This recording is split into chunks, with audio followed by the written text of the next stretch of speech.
many people who think about these issues, they tend to think that the biggest issue is how to organize work and welfare, because really the number of goods and services that we produce, they're increasing all the time, and maybe we have fulfilled that goal and we don't need to grow anymore in that sense, or maybe we should, but if we cannot do that, can we still have work and welfare? That's a critical question, or critical questions. And that's the perspective, and that's the reason why I have that in the title. Of course, there could be many more interesting questions to talk about in new economy, but it seems to be really central questions. I'm going to talk about three subtopics. First of all, I will be discussing growth. What's the meaning of growth? How can we understand growth as a concept? And then after, if we hopefully can understand what growth is and what are the sources of growth, then it's easier to analyze the other two questions. Who needs growth? What we need it for? And what is beyond growth?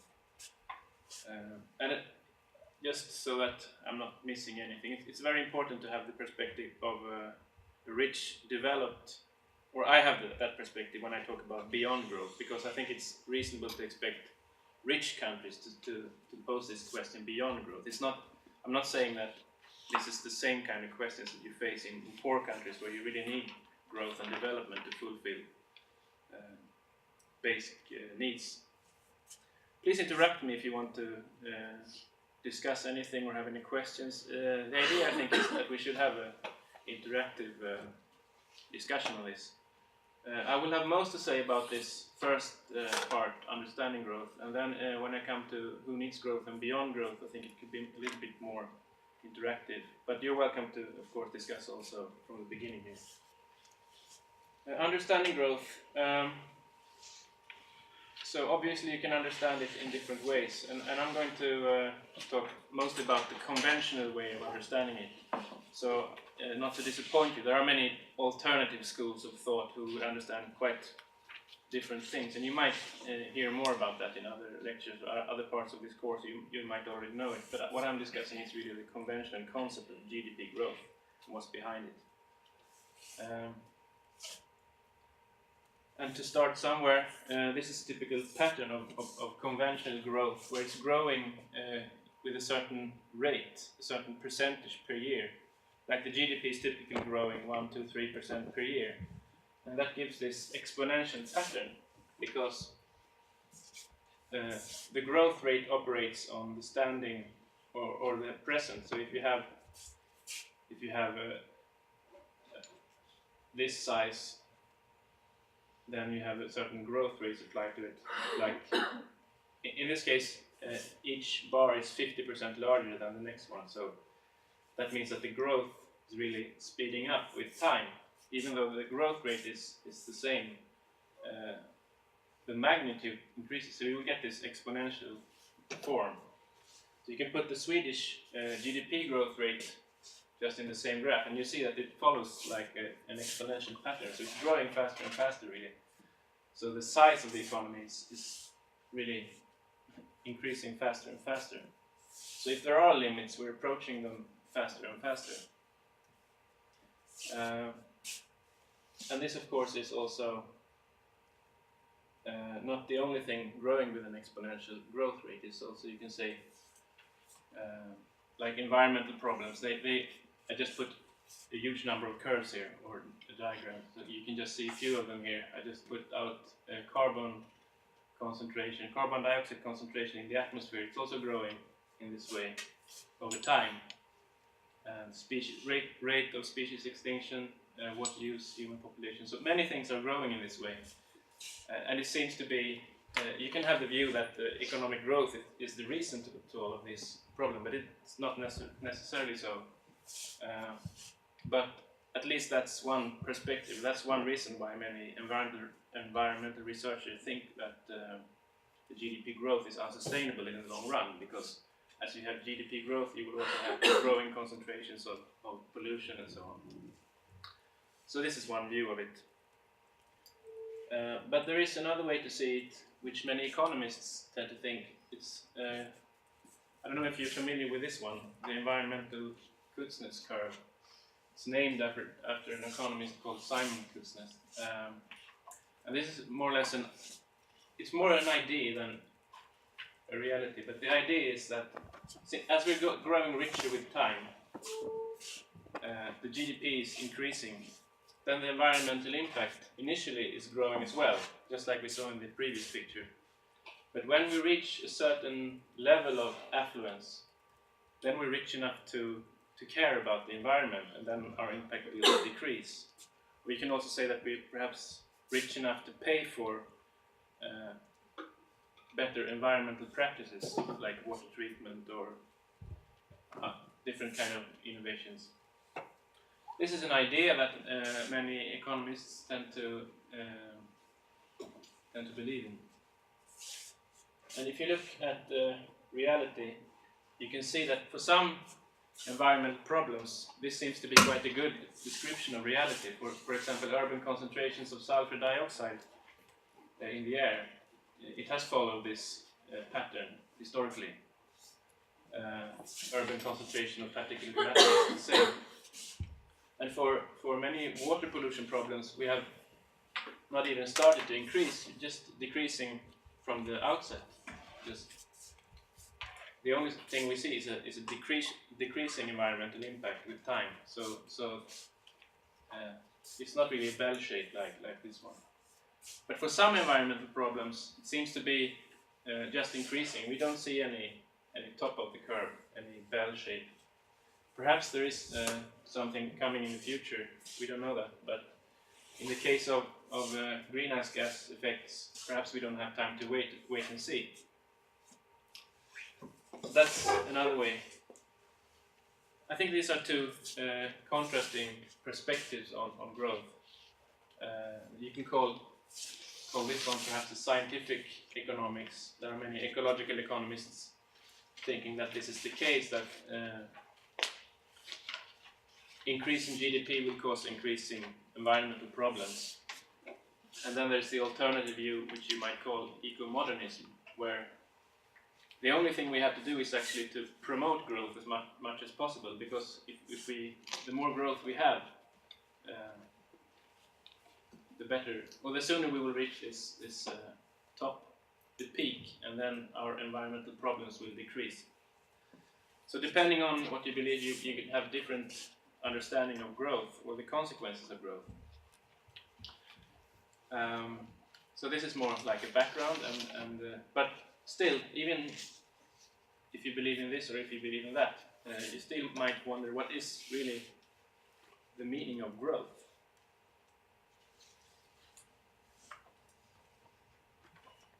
So this is a diagram showing the GDP growth of Sweden, and everything here is in Swedish. I don't know if you can see it anyway, but it's just a number of economic sectors. It's agriculture, mining, pulp and paper, cars, electricity, trade, hotels, banks, and the public sector. So it doesn't really matter, all these sectors. It's just what the economy is composed of, the formal economy. So this is what's counted in the GDP. Of course, there are many different activities going on in Sweden, but this is what's counting to the GDP. So it's basically everything that people are working with. You can see that most of them are increasing over time. So in total, the total economies has increased since 1950. This is 60 years. It's increased like 400 or 500%. So we're much richer now than we were in 1950, according to this. And it's not inflation, it's really the real economy. It's in constant prices. And you can also look at the individual sectors. As you can see, most of them are growing. They're becoming thicker and thicker. The only exception that you can see here is agriculture, which is actually decreasing. But what is the meaning of this? Does this mean that we get more of everything? Or does it mean something else? This is by definition, this is GDP growth. So it's interesting to know what's really behind this information. Well, it's the value, of course. It's the economic value of what's produced in all these sectors, and it's increasing for everything except agriculture. So just in the next picture, I'll show you the agriculture and the public sector. So this is here they are. So it's the same data, just enlarged a bit. For agriculture, you can see it's decreasing over time. So we don't have growth here; we have degrowth. Something, yeah. I mean, as far as agriculture contributes to the GDP, we have a decreasing impact or a decreasing contribution of agriculture to the GDP. But the public sector has been growing pretty much, really. Are we talking about Sweden? Excuse me. Yeah. Okay. Still talking about Sweden, and I would say that Sweden. It's probably very similar in other countries, but of course it's individual for individual countries. But does this mean that we get more, or do we have less food? Are there less goods and commodities in agriculture produced? No, not really. The good thing about agriculture is that we produce really the same thing today that we did 60 years ago. We produce grains, meat, milk, eggs. And here we have the tons, the metric tons of grains, meat, milk, and so on. So it's a crude measure, but as you can see, we don't have a decreasing trend in the amount of food produced. Yes? But didn't the quality of the goods in agriculture also change? Like, for example, I don't know, health checks and stuff like that. I'm not an agricultural scientist, but I just assume that milk is processed nowadays different than 50 years ago in terms of, Yeah, sure. Yeah, you're absolutely right. It's not exactly the same. And it's, of course, any sector changes, including agriculture. But I think for agriculture, it's easier to compare with time now, because it's still the same products in the end. Maybe they're better. Maybe in some cases they might not be better. I don't know. what about imports? What? Imports. Import. No, this is Swedish production. Yeah, but when you talk about import, like maybe they just stop selling the production by importing or something. I'm not going to. I've not planned to talk about it, but we can discuss it. This is the GDP is measured. It's the gross national product. It's what we produce in Sweden. So of course much of what is produced is exported, and then we import other stuff. So it's what we produce and what we consume is we exchange over borders. And what this shows is the production of agriculture and forestry, I should say. So this is only the agricultural part of it, and you would find the same thing if we look at wood. I would actually think it's increasing. I'm not sure about that. Yes, but that's a total production, not per capita. So it would be interesting to see the production per capita. So yeah. It could also be interesting. And consumption per capita. Yeah.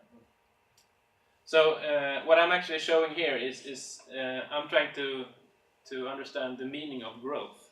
So if we think it's a good or a bad thing, that we can discuss. But this is really just to show that even though we have a decrease in production in terms of GDP, in terms of money, in terms of the cost, we still have the same, more or less, the same amount of food produced.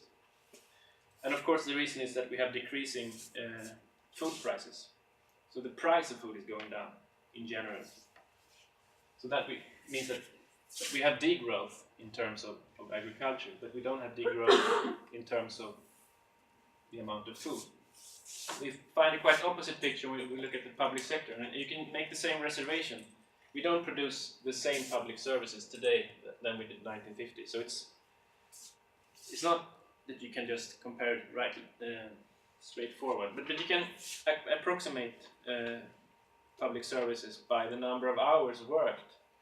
It's the number of teaching hours, the number of hours nurses and doctors are working in the economy. That's kind of a proxy of how much public services we get out. I have a question. Yes. About that you said with GDP we are accounting for the economic value of what's being produced in terms of the public sector now, when you say it's the number of hours worked, is it then the salaries paid in that? No.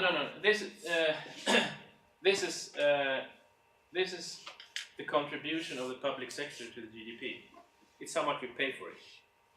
So it's really the salaries multiplied by the number of hours. So this is how much it contributes to the GDP, how much it's worth. This is the number of hours worked. So this is not to say the real production. It's just a proxy for how much do we get out from it. In the same way as here. But can you get maybe public sectors maybe developing to understand? So what does it mean exactly when we say how does it contribute to the economy? How does it contribute to the economy? Yeah. Well, it's a good. It contributes. This is the composition of the Swedish economy. Yeah. So we pay like, okay, I mean it's small numbers, but we pay like 100 billions for agricultural products. We pay like 100 billions for metals, machine and car industry. We pay like 100 billions for the public sector. So this is the composition of the GDP in 1950, and then it's increasing over time. So what's exactly behind all these numbers? It's I mean it's really the market prices. But maybe just public service. What is part of it now? What do you count as which? I find it difficult. Is it only labor, as you maybe No. implied by the graph, or do you also count public procurement, for example? Or Here. yeah. Yeah, it's the amount of tax money really. How much tax for the public sector is the taxes, because that's what finances the public sector. For the other thing, it's the consumer prices. Yeah. Okay. Okay. Yeah. Okay. Sorry. Yeah. So we're obviously paying more and more for the public sector, paying more and more taxes. And up to 1990, we also got out more worked hours in the economy. But after 1990, we find actually more or less stable amount of. So even though we're paying more and more, we don't get more and more public services in terms of worked hours. Maybe something else has changed. Maybe the quality has improved or not. I think if you go out and ask Swedish people, do you think the public sector, the quality has increased? You would get different answers. And I'd say some people would say no, it's been worse now than it was. And others would say yeah, probably. But so the average opinion would be that it's just the same, and it's also what we get in terms of worked hours. But my main point here is that this information, the contribution to the GDP, is not a very good way to describe the real production, what we really get out of it. It's just the cost is being described here. So the cost for food is going down. It doesn't mean that we get less food. The cost for public services are going up. It doesn't mean that we get more public services. It just means that we're paying more for it. So it's really, this is like a critical question. What is GDP growth then? If it can mean increasing costs but not increasing amounts of services or decreasing, I mean, it's, you understand, I'm trying to confuse you. I hope you're confused, because this is sort of just trying to say that reality is quite complex, and just understanding the real meaning of growth, it's not so easy. You need some kind of economic theory to explain this. Okay? Someone... Isn't it possible that maybe the shift was just to let private companies do the work, and so the public sector hours worked decreased, but the money spent to well, it's a good question, but the answer is no. Because the private sector is quite small. Maybe in the last 10 years or so you could see something here. But this is just up to... yeah, so it's not really the explanation in this case, but maybe it could have been, but it's not. So far I've understood that growth is that you produce more, actually. You think so? Or you... Well, that was my understanding. So that it's actually, so if the car industry produces 1,000 cars a year this year, and next year, if they are growing by 3%, then they have to still 1,030. Mm. But what if they change the design of the cars? I mean, if they're selling exactly the same cars, that's what's good about the agricultural example, because in agriculture they're selling the same product year after year, but you cannot say that for cars because the cars are new. I mean, you can compare the car today with the car 10 years ago. Or computers. Computers is another good example. I mean, they're improving very much all the time. So, it's not so easy to compare like that. And GDP does not measure the number of computers produced. Really not. It's only GDP counts the economic value. So to understand the economic value, you need an economic theory to sort of explain what is value. And then there are, like, of course, there could be many economic schools here, but I'm going to talk about the classical and the neoclassical. Excuse me, I'm confused with what you That's the economic theory. because you said it was real GDP, that's how we can talk about this. So if these are the same agricultural products and their price has decreased, why isn't that taken out by your deflator? Because the deflator is operating on the whole economy. So you don't have different deflators for each sector. It's on the basket, so yeah, that's the problem in the deflator then, is it? Yeah, depends. I mean, okay, sorry, this is like a quite complicated question, but it has to do with what you want to measure with the deflator. You want to measure inflation, and inflation is really a measure of the value of money. So basically, when you have fiat money produced by banks, if the banks are producing too much money, or they're always producing more and more money, meaning the value of money is decreasing, independently of all the other goods and services. So the reason for the agriculture products to be cheaper is because the methods to produce, you use more and more capital. So I just added two things here. This is the capital intensive sector, where capital in terms of machinery, buildings, infrastructure contributes a lot to the production. And due to this, it's decreasing. I mean, it's becoming more and more efficient, so the price is going down. But with the deflators, you're not measuring efficiency or anything like that. All you want to measure is how money enters into the system. So this is a completely different thing, and that's what you want to take away when you calculate the constant prices. The mode of production, for example, something has changed about the product, maybe Yeah. the mode of production or something. It's not the okay. Yeah, so that's the difference. Thanks. And public sector is a labor-intensive sector. So you can see just, I'm coming back to this later, but just some information is that in capital-intensive sectors, the prices tend to go down, and in labor-intensive sectors, the prices tend to go up with time, depending on the fact that the amount of labor in the economy is not increasing so much. We're roughly the same amount of people. Okay, I mean, we're slightly increasing in population, but it's not this fast. It's just quite slow population.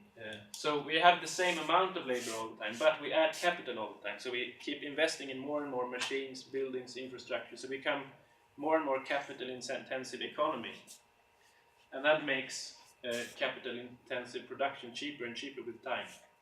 While the opposite is then true for labor, because labor becomes relatively more expensive.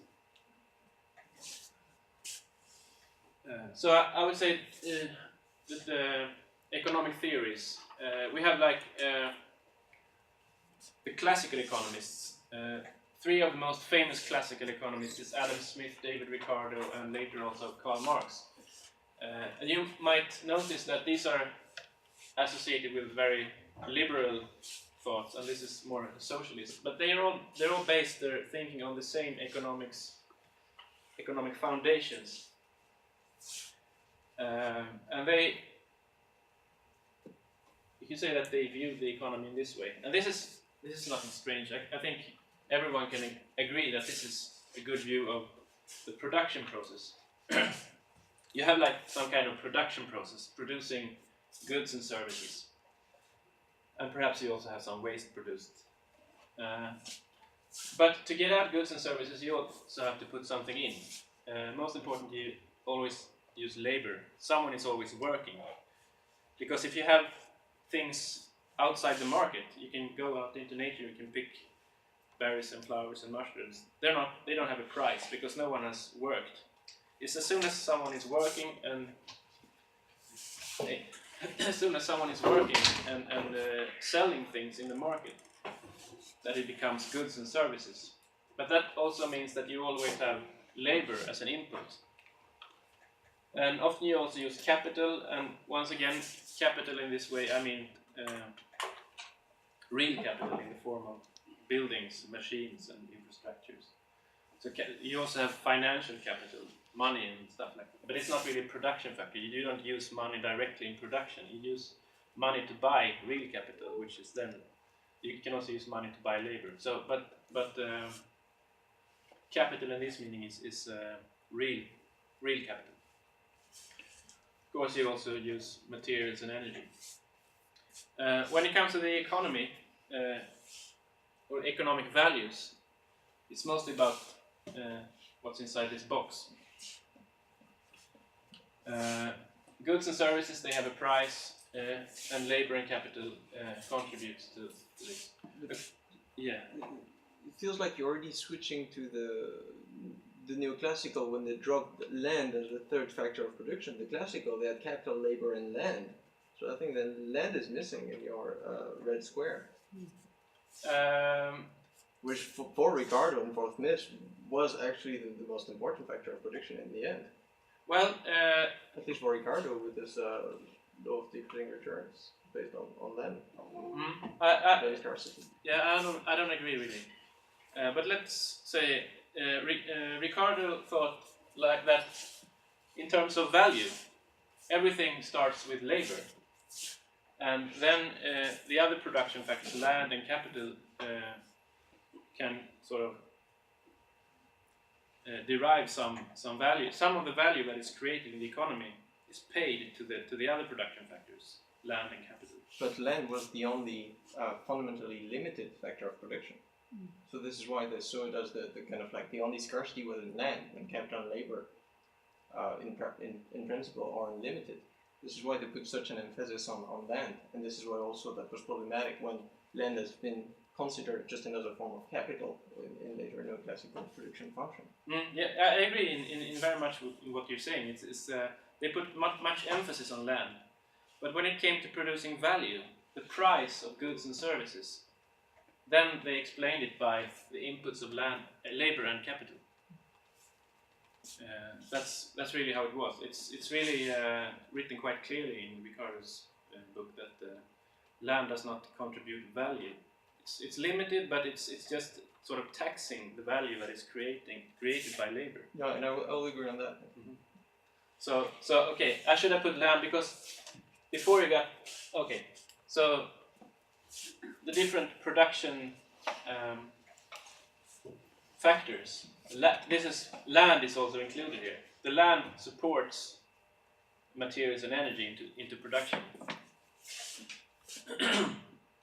But according to the classical theory, the value of the goods and services is derived from the amount of labor and capital. So this is really the only thing that causes value is the cost. So that's also how they understand growth. They were not so much talking about growth in these times, but if we want to use this theory to understand growth, how value is growing, then it's growing because you add more labor and capital into the production. And these materials that you use, they're actually goods.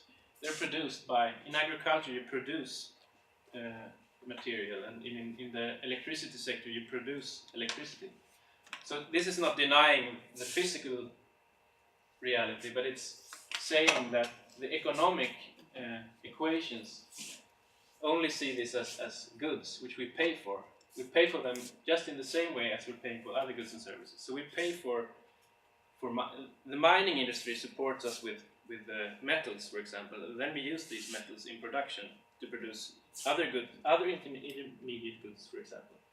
So intermediate goods comes into the economy, but in the end we have the final goods and services which goes to the consumers.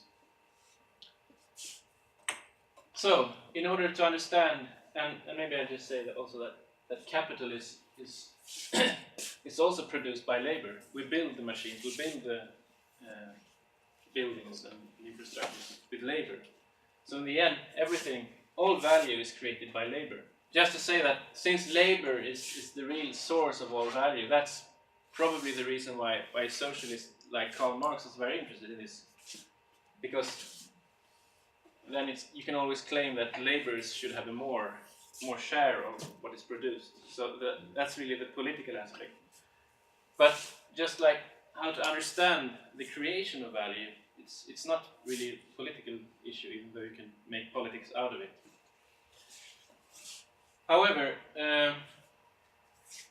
what they found was that growth of the economy, the total economy, could only be achieved by increasing the input factors. The neoclassical economists, they tend to think that the value of goods and services is not only limited by the production cost, but it's also affected by the utility that we experience from the consumer goods and services. So we can, according to their theory, we can increase the value without increasing. We can increase the utility of the goods and services without increasing the costs. Neoclassical economics is nowadays the dominating school of thoughts inside the field of economics. And there are many different names, but these are the pioneers from the 19th century.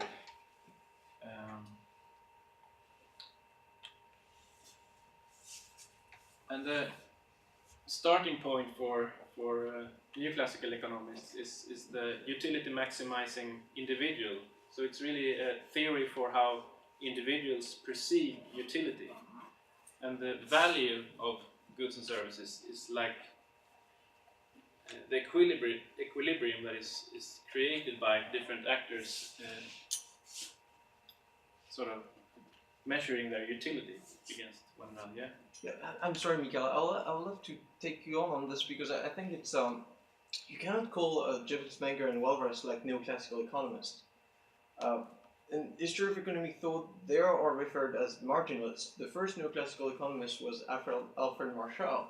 And why did we call it neoclassical economists? But because those people, in the marginalist revolution at the end of the 19th century, they said that by looking at having a subjective theory of value, what you just explained, that was actually a whole different way of doing what the classical economists were doing, which is looking at like the objective theory of value.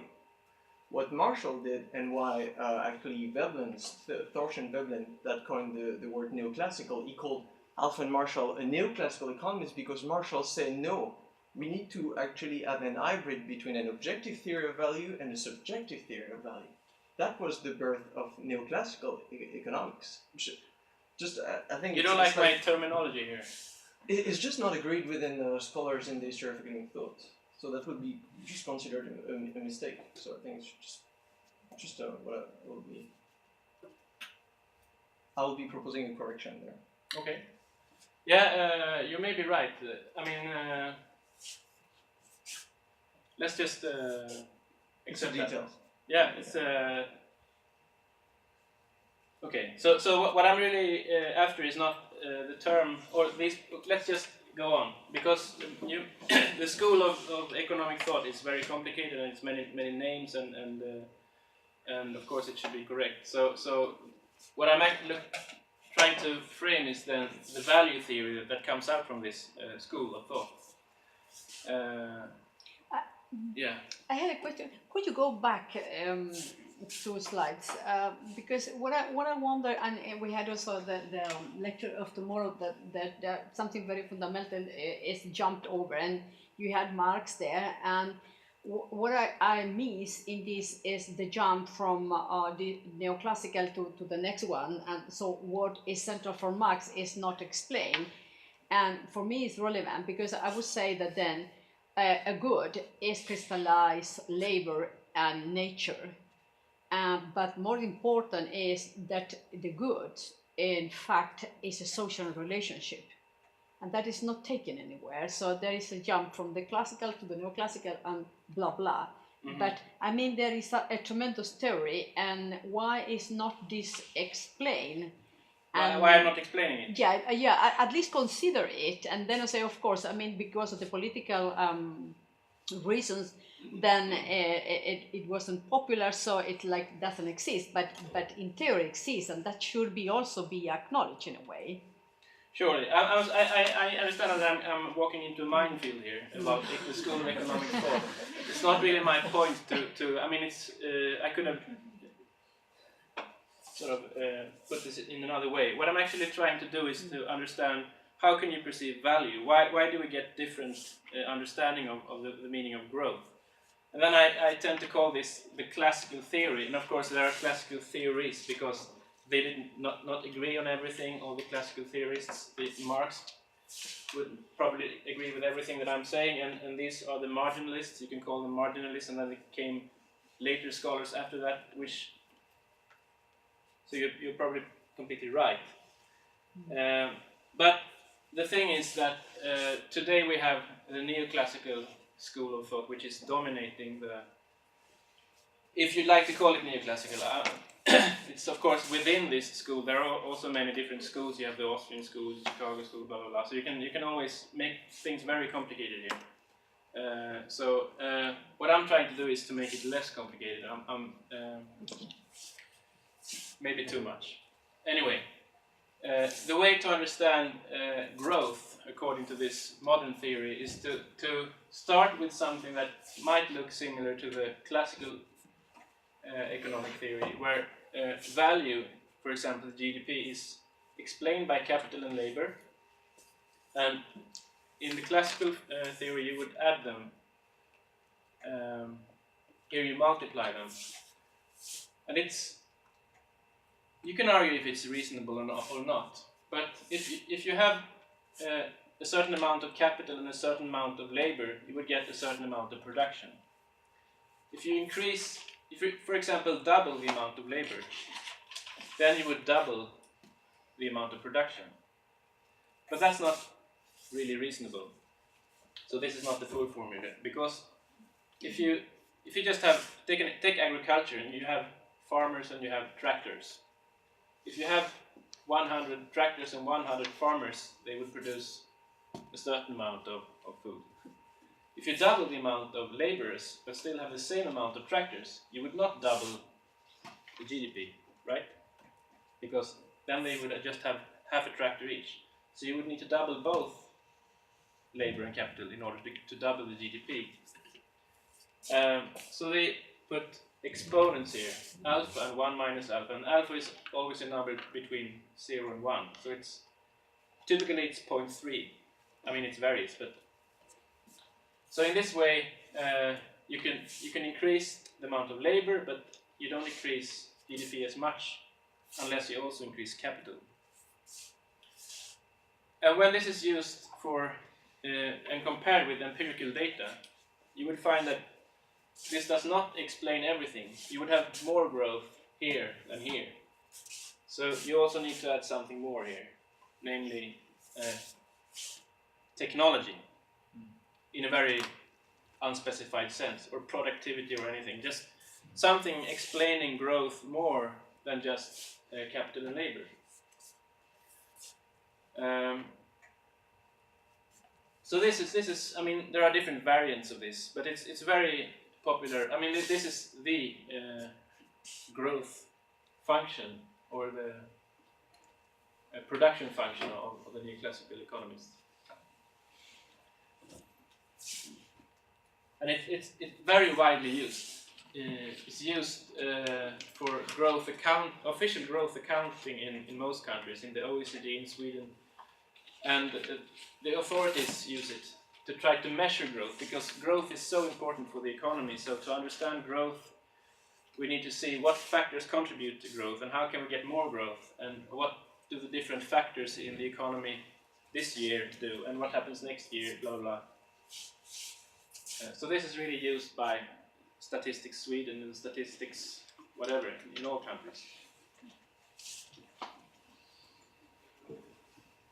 And it's always found, because of this, like I said, labor is not increasing so much in the economy. We use the same amount of labor more or less. I mean, but what's really increasing is capital. That's what's happening over time. We use more and more capital. And since we have this exponent, which is typically 0.3, it's always found that the GDP increases more than this term. Mathematically, more or less by definition.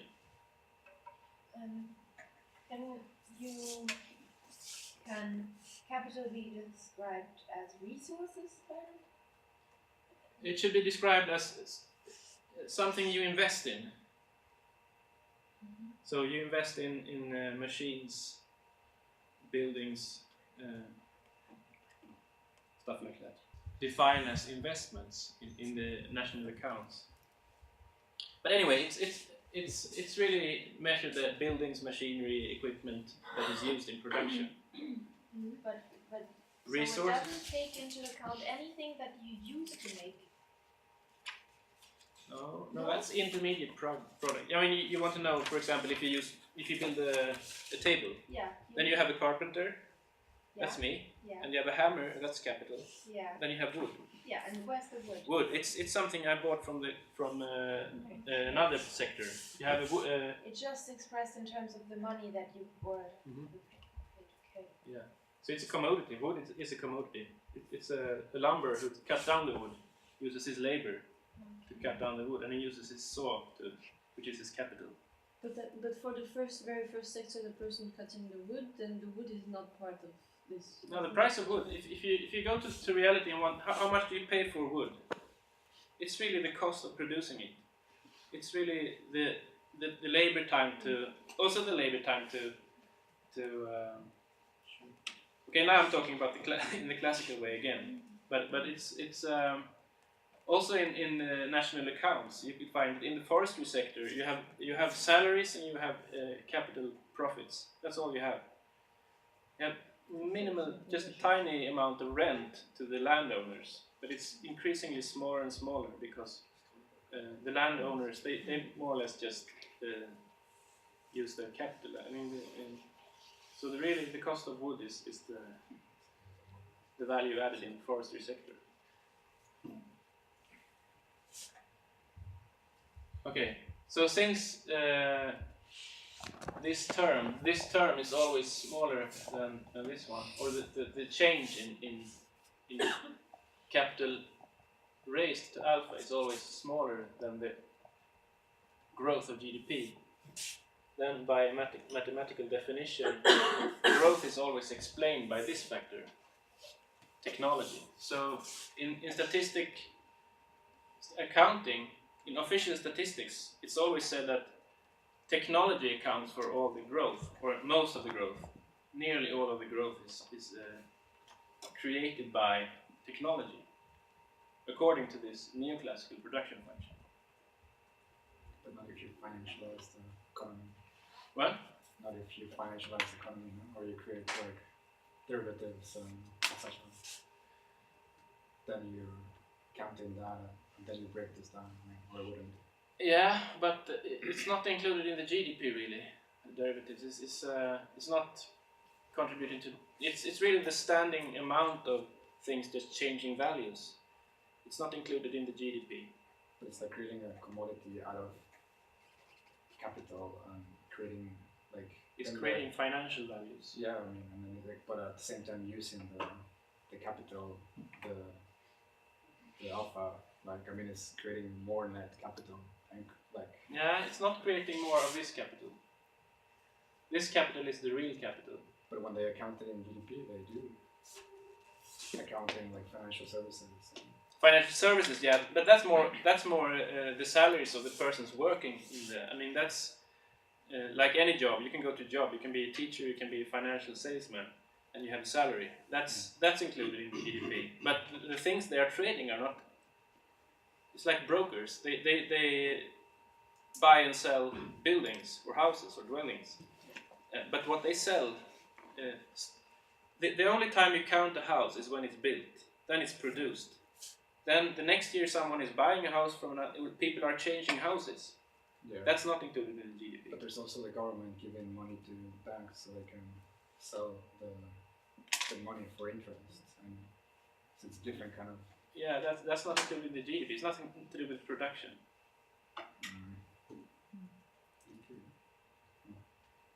I don't know.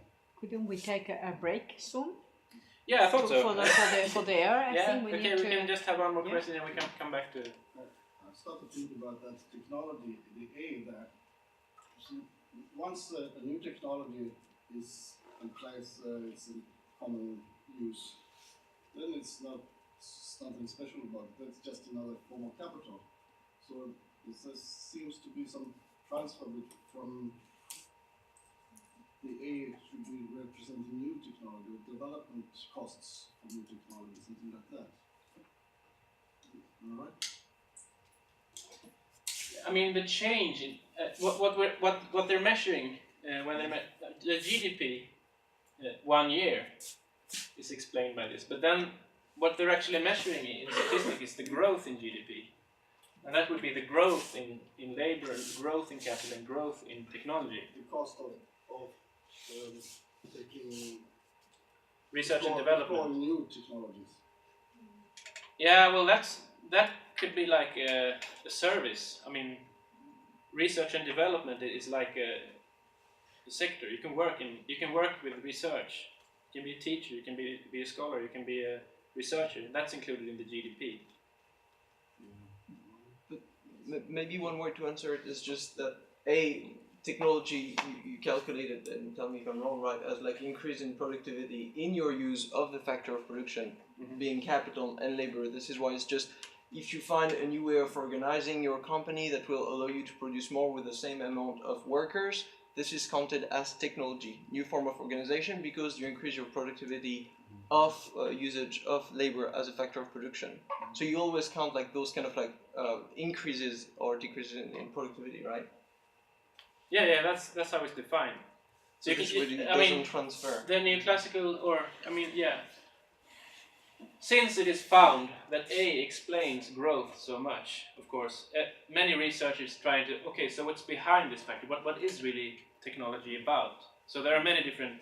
It's an interesting question. It's a very interesting question, especially if you believe this formula. If you believe that A is the explanation, I will say something critical about this after the break. But maybe you won't agree with me, but this is one way to look at it. But since it's always found that technology is so important for growth, then of course many people spend their time trying to understand what is then technology and how do we promote new technologies and so on. Some problems with the neoclassical production function is. Before you start that, Yes. I would have a question about the term utility. At the beginning you said the neoclassical model added utility to this whole valuation process. Now is A utility? No, it's not. It's actually it's a bit complicated how they really define value, because the value is something that is they go from value to price, and the price is something between the buyer and the seller, when both the buyer and the seller try to maximize their utility. So utility is of course some very abstract concept. It's not nothing you can go out with some scientific instrument and measure. But it's more or less something that you find in the market. You assume that the price that people are paying is maximizing the utility of the economy. Replace it by well-being. It's a well-being you get from consuming or producing something. Yeah, you can say that. So then the value of the goods and services in the economy is not only, as the classical theory says, that it's only the cost of production, but they would like to add the value or the utility. The mechanism is the one I told you. It's like in the market, the prices are formed in the market.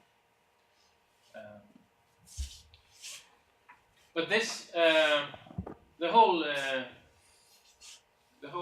core of the neoclassical theories is microeconomic, and that's also true for this.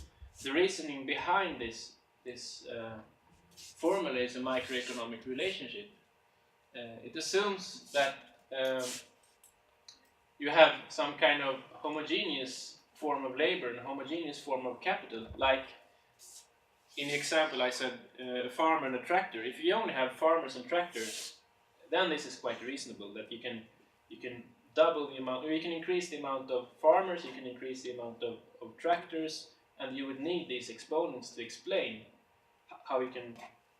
I mean, without the exponents, it wouldn't be reasonable.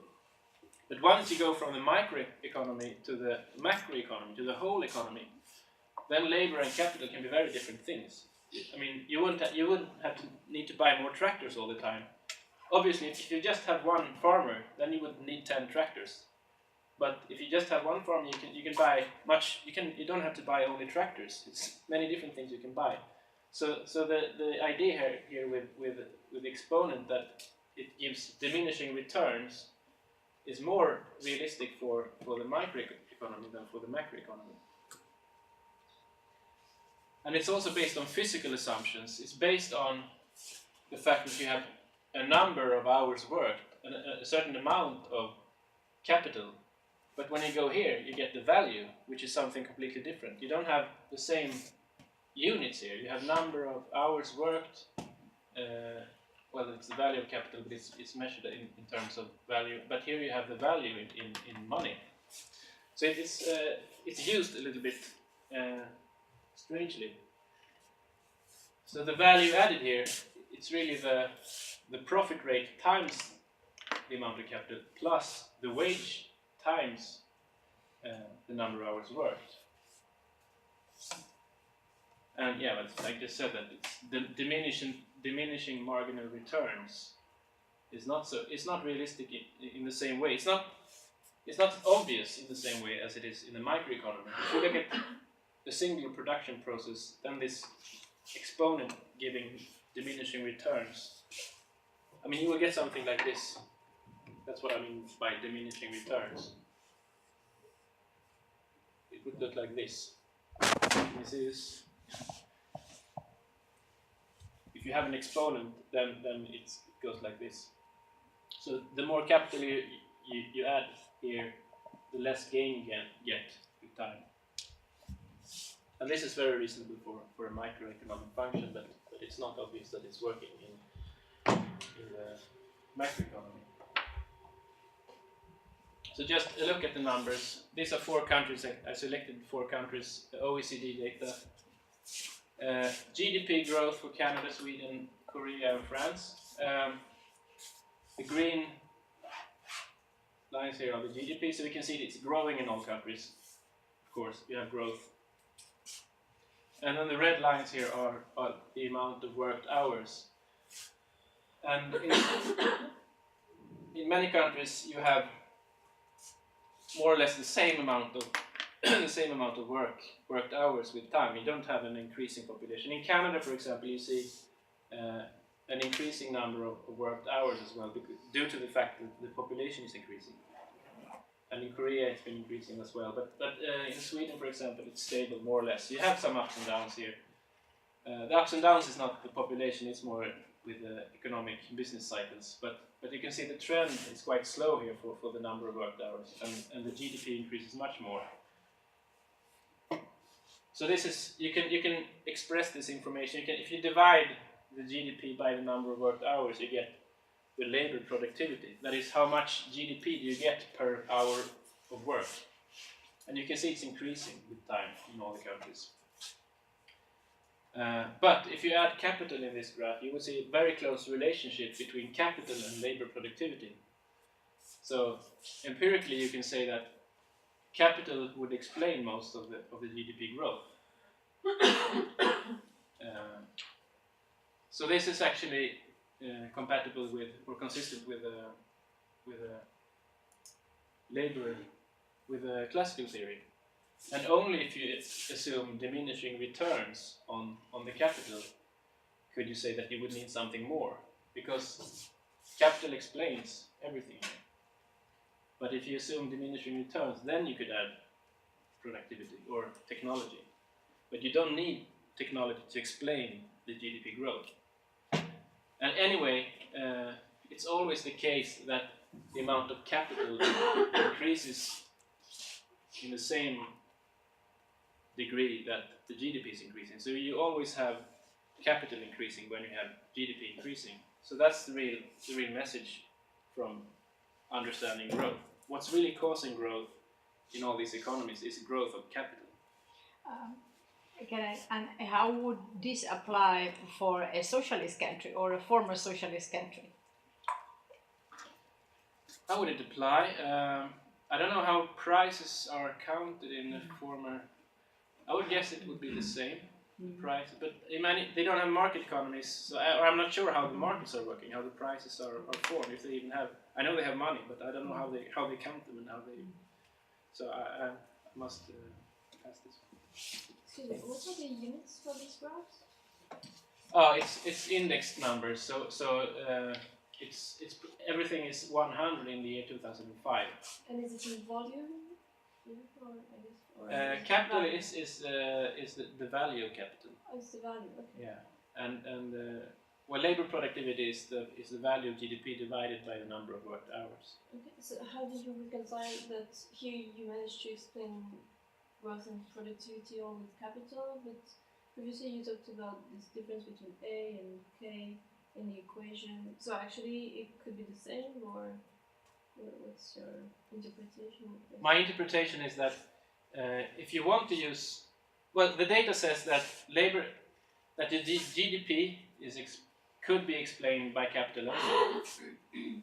But if you assume this exponent with diminishing returns, then you could argue that you would need the technology factor as well.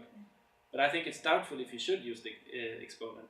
And the main point here is that there's no agreement between the classical and the neoclassical way of seeing it. So I wanted to just sort of demonstrate that you can think differently. But anyway, the relationship between capital and GDP growth is very close. So you really need to see that what's really happening when you have GDP growth is that you have growth in capital. There's one alternative way to see it as well, to explain the residual of the technology. To sometimes I found a very close connection between that and increased use of energy in society. Yeah. Which is also an alternative way to try to explain that. That's right. I'm an energy researcher, so that's that's an aspect that... Yeah, I know. There's David Stern and Astrid Kander and some other... Iris. Yeah, I know that. Do you think that is important, or do you think that this could happen without increasing? I think it can happen without increasing. I mean that would... That also assumes this... it assumes that there must be this formula. If you have decreasing or diminishing returns on labor and capital, then you need something more here to explain it. And it's technology. And then in this factor, you can say that, okay, here we use the energy could explain technology. You could have many things here coming in. But if you don't assume, the reason why I'm not so certain about that is that the economic value, I'm not sure if that would be explained by the amount of energy you put in. But according to those economists, it does. So instead of trying to explain this neoclassical equation with energy, because to not use we could explain with that we shouldn't use this equation when you think about growth. I think you can use it if you believe in it, but you should be aware that it's a microeconomic relationship and that it's the assumption of diminishing marginal returns is not easy to explain on the macroeconomic levels. It's not evident that you need diminishing returns on capital or labor in the macroeconomy, because there are various forms of capital. So the reason for diminishing returns is that you sort of exhaust the possibilities of capital to contribute. I mean, you don't have use for too many tractors, but since capital is evolving all the time, you can invest in more and more different varieties of things. Then this assumption is not you cannot really explain it. I mean, it's not saying that it's wrong anyway, but it's you cannot argue as easily for it as you can in the microeconomy. In your graph after, you're putting the other one. Yeah, this one is capital. You're not talking about capital productivity, right? No. So I don't know. So you're saying so that the growth in capital explain most of economic growth itself, but is not the growth in capital something we can measure to be economic growth itself?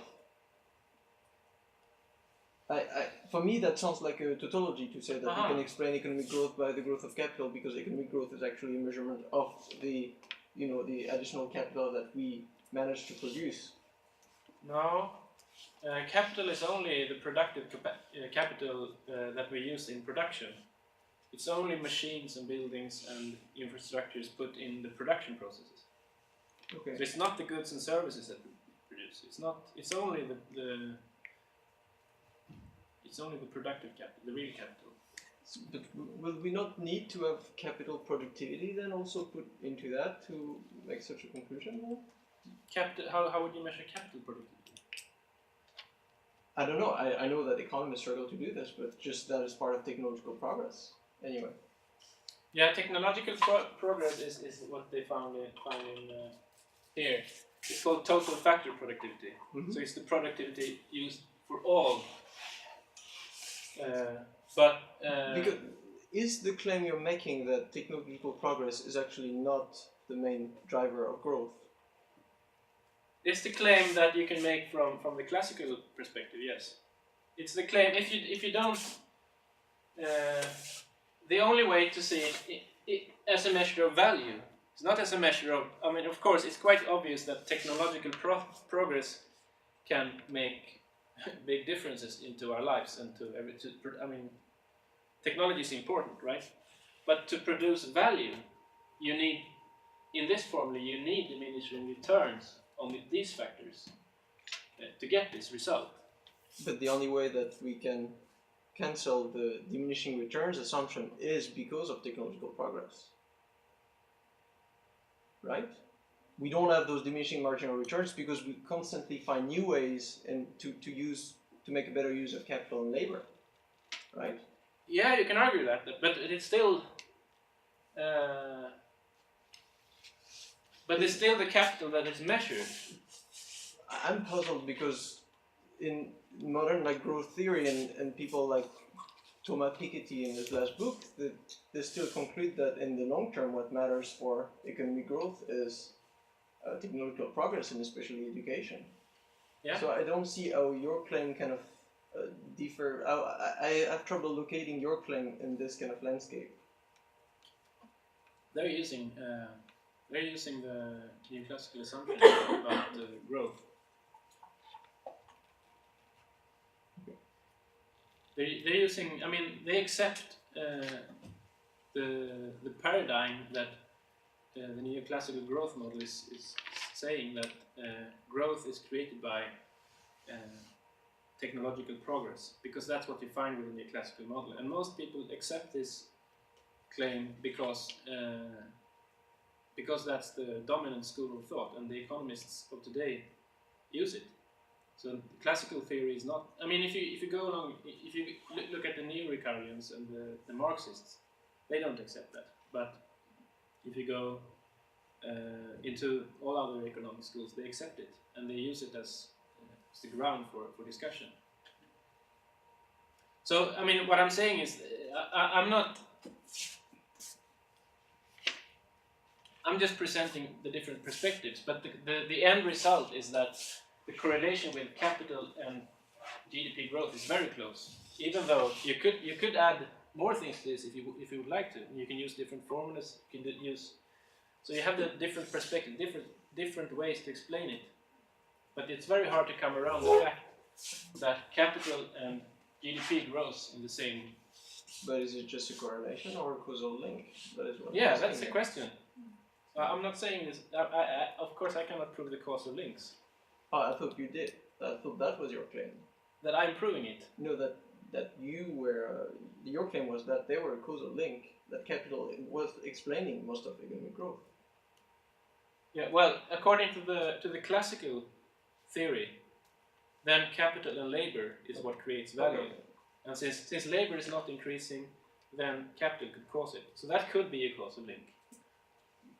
But I'm not sure. I just wanted to check if I understood this right with the value of capital, and I'm a bit confused of the different forms of value.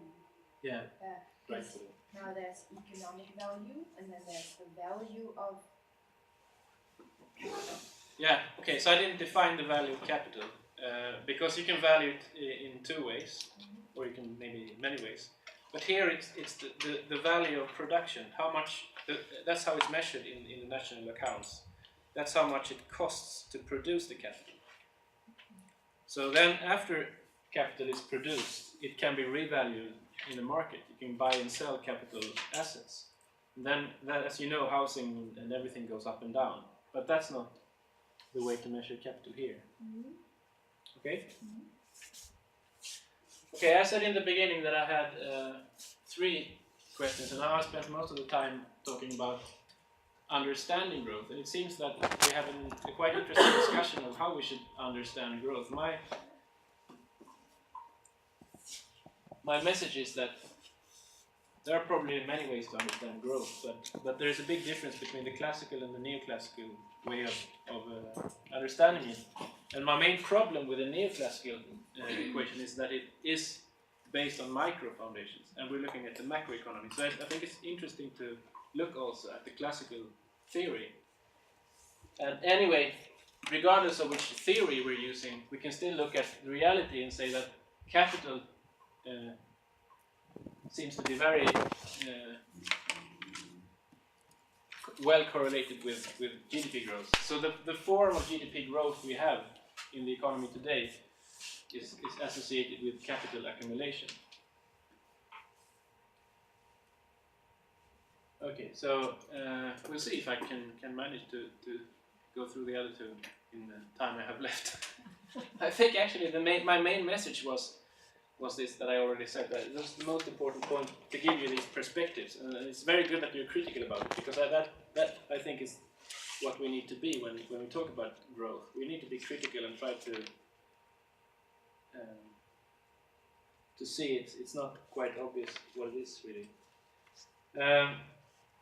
This is a typical model of the economy. It's actually a neoclassical model, and I'm not going to go through the model. It's been constructed by a person called Peter Victor, Canadian, and I use this model just for the Swedish economy.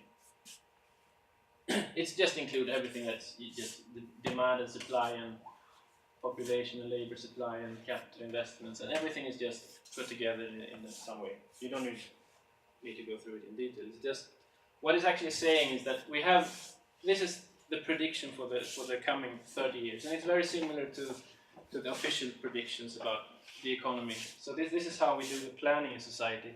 We assume that the GDP will continue growing in the way that it's always done, and according to this model, then the unemployment rate will be the same, the poverty rate will be the same, and the fiscal debt, the governmental debt will go down. This is a typical result of such a model. The thing with this model is that it can simulate also low growth, so you can turn down the factors that give growth according to the neoclassical model. And then if you do this, you find that with 0 growth, this is the GDP, you don't have any growth here. Then what happens is that unemployment goes up and the fiscal debt goes up. This is a disaster, more or less. So this is what the models say. And we also know that this is quite, it reminds us of what's happening in Greece and Spain and Portugal in times of crisis, that we don't have growth in the economy, and what's happening is that the unemployment goes up and the fiscal debt goes up. So it seems to be a reasonable result, just empirically. I mean, the poverty, can you show the former one? The poverty seems to be not that terribly different, it's just a bit more, isn't it? So everything starts at 100. Yeah. This is just an index number, and according to this model, the amount of poverty in Sweden will be the same to become nothing. According to this model, nothing will happen. I mean, it's just a model, and it's just Yeah, but on the next one is how much can you show them? There will be it goes up. up 150, 160. Over 2 years. You can discuss the model. My main point here is that this is how economists typically would say: without growth, we will have disaster. That's the main problem. So we seem to need growth. We seem to be dependent on growth, even though that's how the economy seems to be functioning. So who needs growth? Why do we need it? I think that we could discuss this forever because it's I just have one slide here to just form a basis for discussion. You're very welcome to add something. But first of all, it seems that we have a decoupling of growth from work and welfare. My first slide said that, or the title of this lecture is Work and Welfare in the New Economy. So it seems that work and welfare is the thing that we really want to have the economy for. I mean, I don't think in a rich country in the most developed countries of the world, more goods and services is not really the aim of growth. It's not the main thing. We have a lot of goods and services. So what we really need from the economy is work and welfare. And what we're worried about is, and that's also something that happened in the last, the disaster simulation seems that work and welfare was threatened by no growth. But on the other hand, in Sweden we had 100% growth in the GDP the last 30 years. Since 1980 the GDP has increased by 100%. So the economy has doubled in size. But that has not helped unemployment. We have also the double size of unemployment today then. So it doesn't seem that the growth, maybe we should need even more growth to get rid of the unemployment.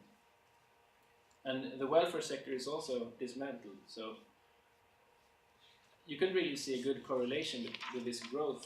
100% growth did not produce 100% more welfare, I think. Depends on how you measure welfare, of course, but I would say that it's very doubtful if you have a good correlation between GDP growth and welfare. So it's not obvious that we need growth to obtain work and welfare. That model referring to a country by its own or a country world? Is it a country which is not dependent on other rest of the world? Yeah, I see what you mean. So if we don't have growth in Sweden and the rest of the world would have it, yeah, that's a critical question. I think what really needs growth is these sectors. Since growth and capital is very, very closely correlated, it's like the capital-intensive sector. So the capital, the business capital, the financial capital that needs growth, and the capital seem to be like a skeleton of the economy. Everything is organized around capital, and since capital assumes profit, in order to do an investment, you need profit. You need to get something back. Otherwise, you don't invest. If you don't have profitable investments, then you don't do any investments. So it seems like the banks and the financial sectors are very sensitive to growth, and the businesses and capital. I don't know if you have anything to add here.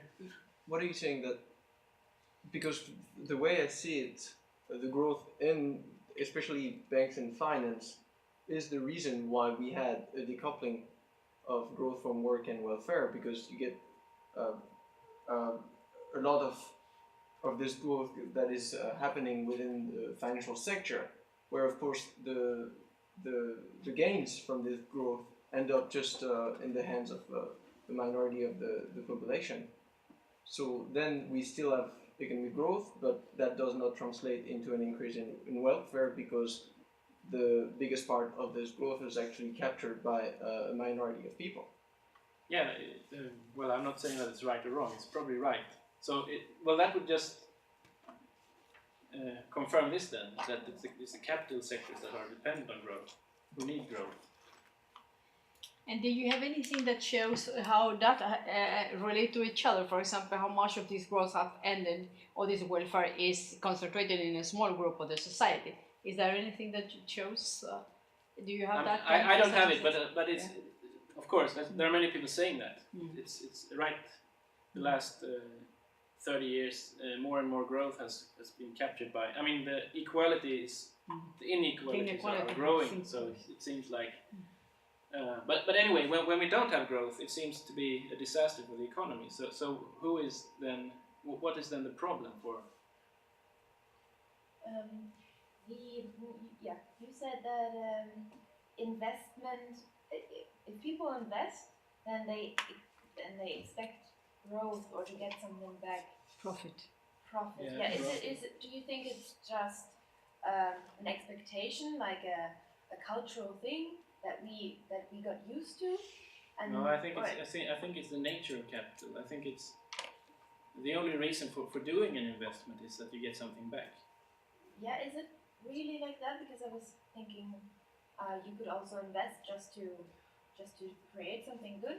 Yeah, you could, but do you think the economy? I don't think that's how the economy. It's not how the economy is organized, right? Right now, exactly. Okay, I mean, someone might do it, but it's that most of the capital is not working that way. Especially not the capital that is invested in the financial sectors, in the stock markets and in the banks. They don't do it. I mean, these sectors do capital investments for the sake of profits, and it's not really.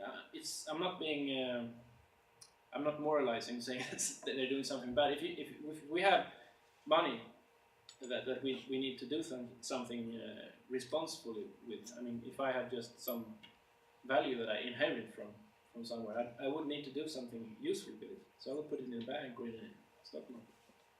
Or I'm not saying I would do, but I mean, many people do that. I'm just questioning if investment necessarily meets the expectation of profit, and if it's inherently linked or if it's just a habit, and because there is this degrowth company of the year 2013, and they basically do business and they invest without expecting profits. They just want to have their company and produce because they like producing it. So I think there is a possibility for investment without the expectation or hope for profit. Yeah, I mean, it could be a possibility. So, okay. So, but yeah. So I'm not. I agree with that. But I think that today growth is needed in the financial sector, in the business sectors. At least that's how it's. Are you going to go a little bit more into this claim, and then, because I would really like to understand how this need is created. Yeah, okay. I will come back to it a little bit, but maybe not so much because we have to end in 10 minutes. Isn't a big part of this just because we're based so much on interest rates and like thinking even if I do an investment, I at least want to make more money than I would by putting it in the bank, or if I do an investment with borrowed money, I would have to cover the interest rate on the money I borrow. Isn't that the part of it, like one of the foundations that we have to always make money from an investment? I mean, you probably always want to make money, but even if a state that shouldn't have need to make more money, if they would borrow money, they'll still have to cover their interest rate on the borrowed money with their, and then they might want to make more money. But isn't that one of the? But the interest rate is really the motive for people to put their money in the bank. So the banks wouldn't exist if. I mean, I'm not saying that it couldn't be in another way. Maybe in another economy we could organize it differently. But today it's assumed that the reason why people put the money in the bank is because if they do it, they get interest. Yeah. And then someone else can borrow it and invest it. Yeah, exactly. So otherwise people would keep their money in their pockets. But no one does that in this. Maybe it's not true, but it's the assumption of the economy. So yeah. And maybe the state sector needs growth. Yeah. For refinancing. Yes. So like the states and the pension funds, it's really today we have like pensions in the financial sectors. We invested it in financial assets, and they're assumed to pay for our future pensions. And the states, of course, they get their taxes from businesses. I mean, either directly on capital or on labor that are produced within. So actually, to get the skeleton, I mean, this is really the skeleton of the economy, companies, and everything is organized around this. So this is how then the taxes are collected from these sectors. So, but I think, as someone was also saying, is we need to also consider the myth of growth. It seems that we're used to growth in a mental sense. So maybe to look beyond growth, we need to confront all these things, and including the myths of society that we need growth, also on a mental way. I don't know how to do now. I have a number of slides discussing how to look beyond growth and how we would need to organize it. If I just go through it, it would be very quick. Maybe it's better to hear your thoughts on how would the economy look without growth. What could we do to transform the economy to be? But it would be nice to see them. I think so. You can take some more minutes, and then we continue with the discussion. But of course, we have a presentation as well. But I think it's I'll go through it. I think you better go. But Okay. then didn't you ask the question about why do we need growth? And now I didn't really see why. You didn't really see why. No, it's quite quick. It seems that who needs growth was the question. Yeah, but before you asked why do we need growth, and I think that is the crucial question for thinking about how can we have a society without growth? Yeah.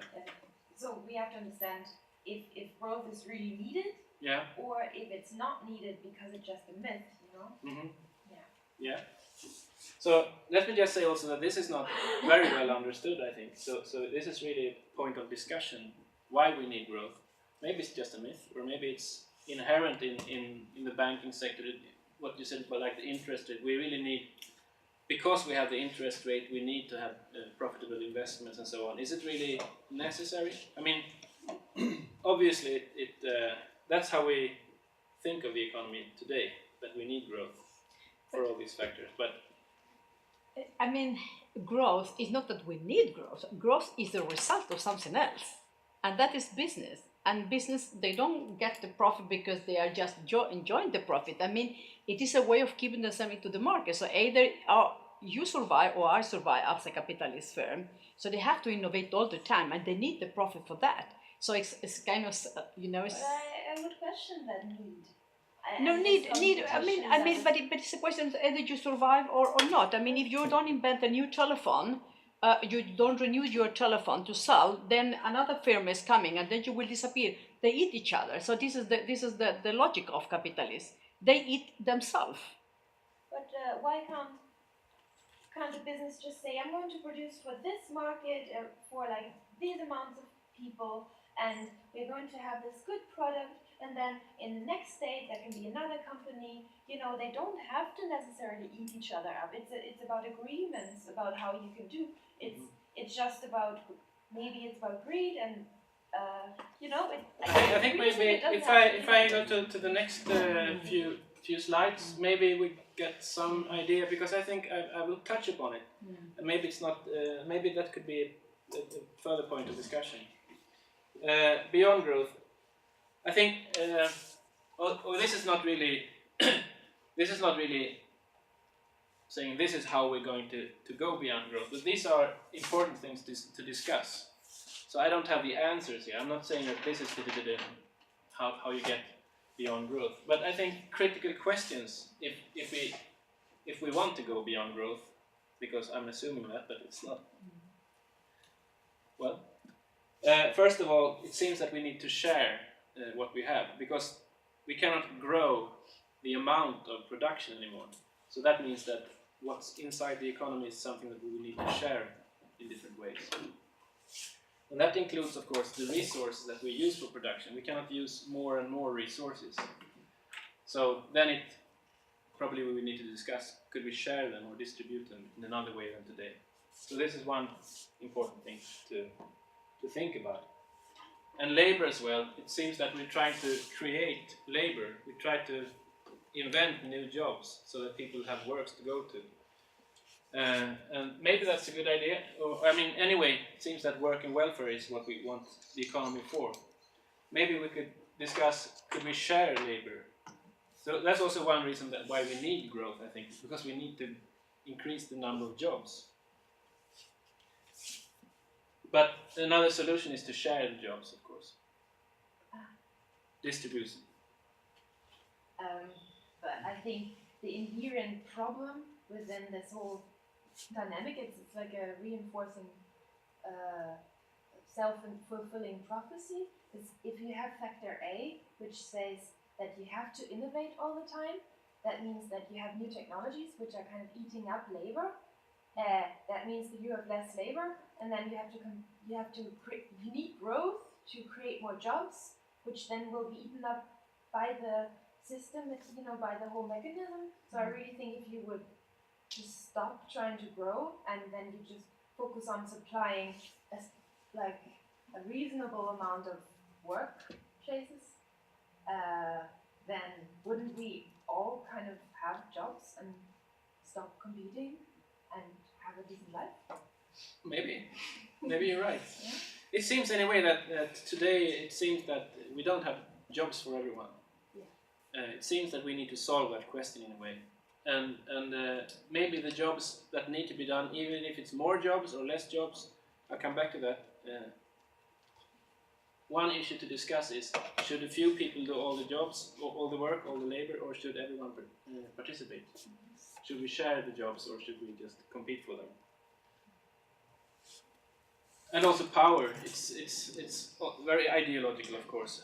If we should, everyone should have access to the same power, but it's also increasingly relevant in a world of scarce resources, I would say.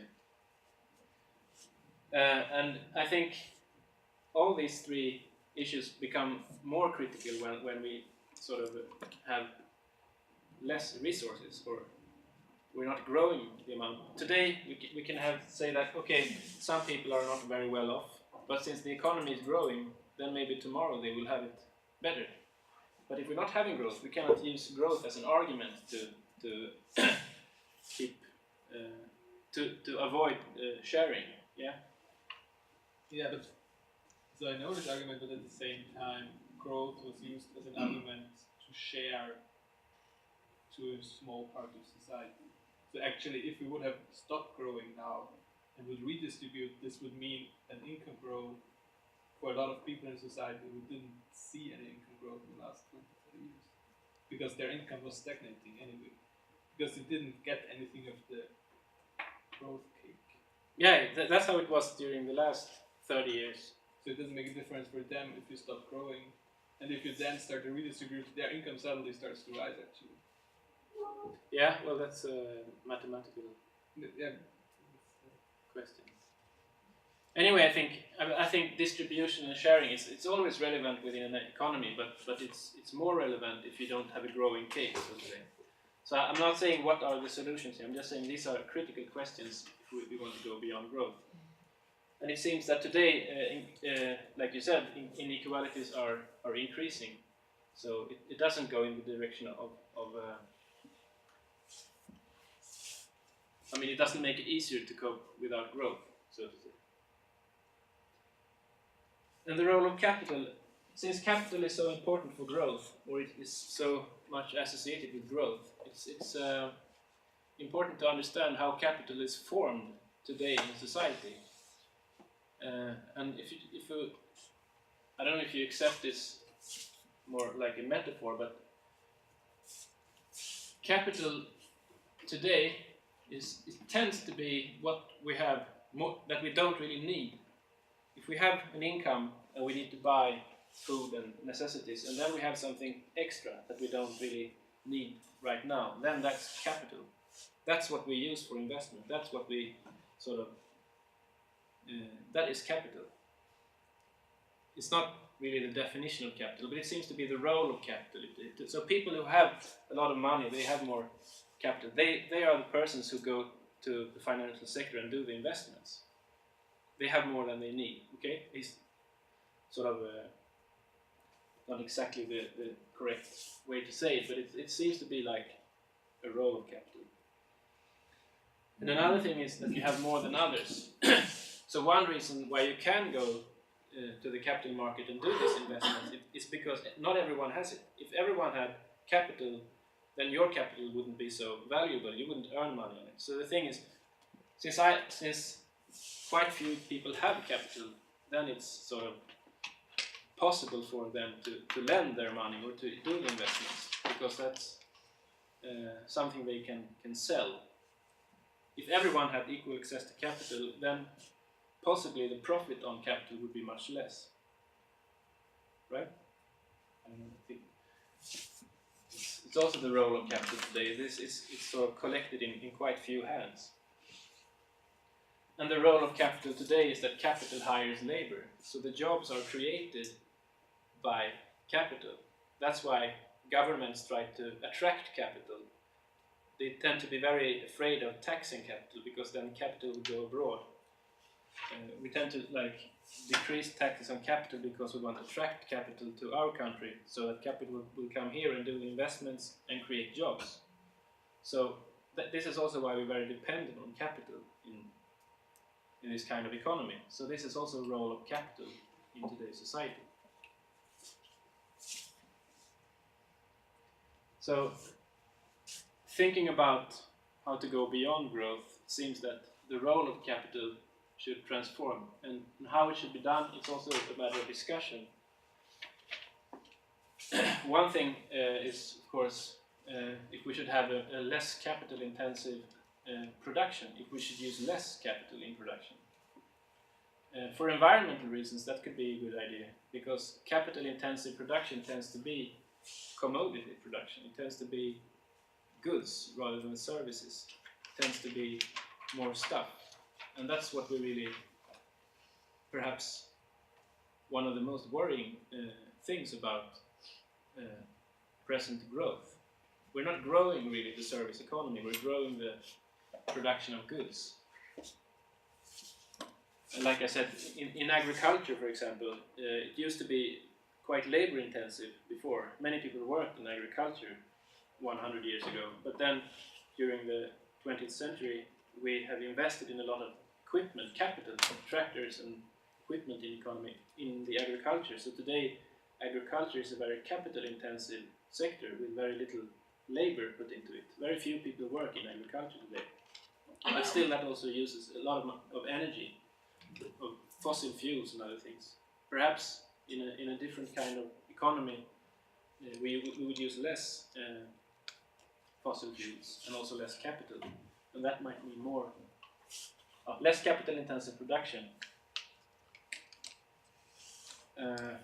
and also the profit motive of capital, to always invest in more capital to get more profits, is something that could be changed if we had a different form of capital distribution. If we share the capital, if everyone had access to capital, if we have capital wasn't an asset, but today capital is something that you need to get a profit. That's the role of capital.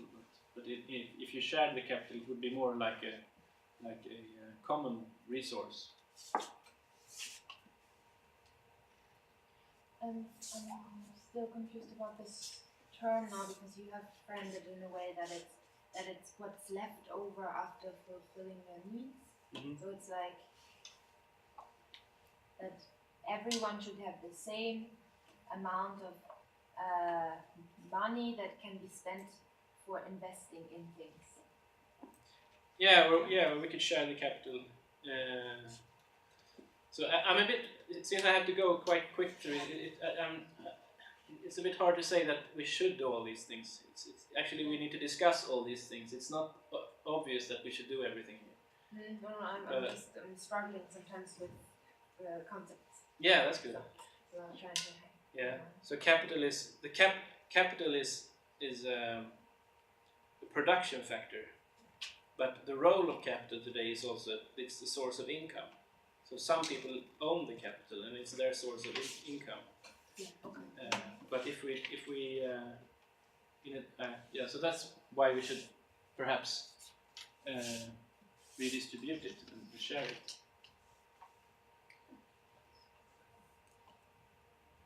Should we create more jobs? Many people in the degrowth movement say that we should do downshifting. We should work less because it's when we work that we sort of produce too much for it's unsustainable to produce more and more goods and services. So maybe we should just slow down and work less. And that would of course make more jobs for everyone else. If people started working less hours, then it would be easier to replace some jobs would need to be replaced, and that would create jobs. So that's one solution that is often discussed. Sharing labor, yeah. But again, replace capital with labor. It's just the same solution again in another slide. But if we don't use capital, if we don't have machines for everything, then we might need more labor. So I found one interesting quote by Naomi Klein in her recent book where she writes this one. It's about renewable energy. Renewable energy is promising because it creates more jobs per unit of energy delivered than fossil fuels. What that actually means is that since renewable energy is less efficient, it needs more labor to keep running it. And that would create more jobs. It would be more labor-intensive energy production. So if this is true, and if we're going to switch to renewable energy, then maybe we create jobs just by doing this. But that would be the opposite of sharing and downshifting. That would be actually replacing capital with labor, so we would need more labor. So I think it's not quite clear. Either we work less or we work more. It's really something that is a critical thing to discuss beyond growth. I think this is the final slide. What is welfare? Work and welfare in the new economy. What is welfare? We should maximize utility. I think whatever that is, it's welfare. The more utility we get, it's good. And we should minimize costs. And costs is more or less equal to resource use of resources. So we should actually use as little resources as possible to maximize the utility. And the GDP measure seems to measure the amount of labor and capital put into the economy, which means that we might need new welfare indicators instead of GDP. And how do we go there? Well, we need some policy instruments like taxes and economic democracy. I think since time is running, I'm not going to discuss it, but this is just probably some policy instruments to be used. I think I'm going to stop here because time is running out and you need to discuss